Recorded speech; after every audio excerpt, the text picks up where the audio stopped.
In the beginning, we did not think that government delegates in those workshops were actually listening to the discussions. But we were surprised when they came out with a Benchan Action Program, which actually used the same language which were discussed, used, and formulated in the workshops of the working group with the Ministries of Foreign Affairs and National Human Rights institutions. So only then did we realize that they were actually listening to the discussion and they were doing it seriously. And so in that Benchan Action Program, they said that they would like to have stock taking on human rights in the region. They would like to have cooperation of existing national human rights organizations. They would like to set up Commission on Women and Children and a similar arrangement for migrant workers. So with stock taking, migrant workers, and Commission on Women and Children, we knew what to do. But when it came to the network of national human rights organizations, when the working group was asked by ASEAN to help implement these human rights program areas of the Benchan Action Program, we actually did not know how to properly approach the second program of action, which is the networking among the national human rights organizations, because we felt it was not really for us to do this, and we were not sure how the national human rights institutions would take it if we were to initiate a process which really concerns the national human rights institutions. And so that's why we have not really been moving as much as we have been in the other areas of the Benchan Action Program, Madam Chair. Because we felt that the networking among the national human rights organizations is properly addressed to this group. And we did not want to interfere in a process which we felt is really for this group to decide. So that is a program of action in the BAP, which is really for this body to push, and we understand that while it will end in 2010, ASEAN has been telling us in so many occasions that they follow this rollover principle where the action programs do not really end in the years that they tell that they plan them to end, but they become part of future plans of action. So our understanding is ASEAN is in the process of already drafting the next plans of action since the BAP will end in 2010.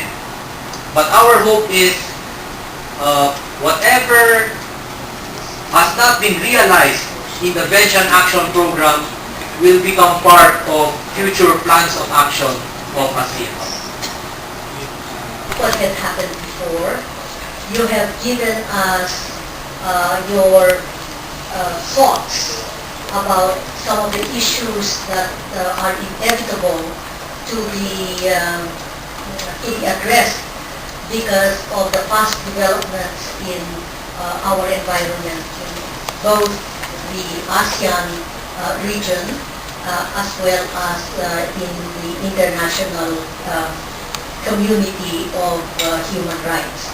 But just coming back to some of the points that you have made, I think we have enough to at least begin to consider some of the points that you have concluded by reading and sharing with us your very thoughtful reflections. We will ask our Secretariat to please reproduce and distribute the poem that Professor Eli wrote and distributed in Bali.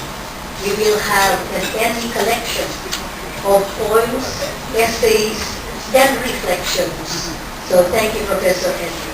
Now, I think that, can I start with one of the last ones? uh, and probably one of the easier ones, but then we don't have to make any decision right now, which is what shall we call ourselves, because that is what we're going to be referring to up to the end of this meeting. Now, right now we call ourselves ASEAN 4. And it's very interesting. It only takes a professor to really look at it. And he was saying we have been inventing and reinventing the title of our meetings. But Professor Ellie, you did not mention that there are certain words that keep coming up. Consultation is one of them. And I think that that is very important because at the beginning, we were only consulting with each other. There was no decision-making body, and I want to connect that with the fact that you are talking about the possibility of an organization, finance, meetings at different levels, etc. So, do we want to continue to be consultative? So, that's one of the common words that we sustain and that we continue to use. And obviously, that connects also with the ASEAN tradition of being consultative. But we want to be more than, we have to grow into something consultative plus plus. And so, in Kuala Lumpur, meeting and consultation mechanism. Now, what is it? But there was consultation there. But there, and Kuala Lumpur continued the consultation, the word consultation. We did not want to break the tradition, and so we have, and yes, we invented for this sports meeting. But we continue to say it is a consultative meeting. You will notice that we did add the conference because we would like to have our partners share with us, and partners meaning outside of ASEAN 4, formally. For instance, like the working group. Eventually, probably some, as you said, members of civil society. We have, for instance, a member of Congress who is here with us. So we wanted to say that in the meetings, we would like to widen our consultation and our cooperation.